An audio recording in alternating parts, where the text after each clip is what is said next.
حضرت لقمان علیہ السلام سے کسی نے پوچھا کہ کون سا ذائقہ ہے جو چکھنے والے کو برباد کر دیتا ہے؟ تو آپ نے فرمایا حسد ایک ایسا ذائقہ ہے جو چکھنے والے کو تباہ و برباد کر دیتا ہے۔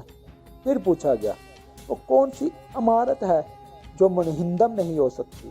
تو آپ نے فرمایا عدل و انصاف ایک ایسی عمارت ہے جو کبھی نہیں گر سکتی۔ پھر پوچھا گیا وہ کون سی تلخی ہے جو جلد ہی شیرینی بن جاتی ہے؟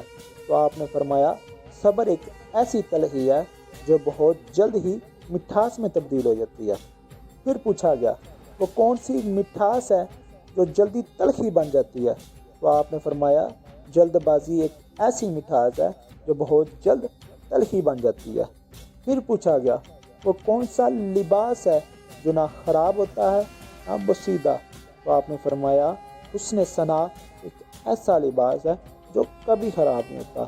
پھر پوچھا گیا انسان کا وہ کون سا دشمن ہے جسے وہ دوست سے زیادہ عزیز رکھتا ہے؟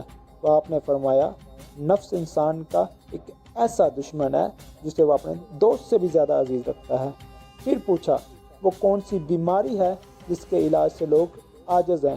آپ نے فرمایا حماقت ایک ایسی بیماری ہے جس کے علاج سے لوگ عاجز ہیں۔ پھر پوچھا گیا وہ کون سی بلا ہے جس سے لوگ بچنے کی کوشش نہیں کرتے؟ تو آپ نے فرمایا غرور اور تکبر ایک ایسی بلا ہے جس سے بچنے کا لوگ سوچتے ہی نہیں۔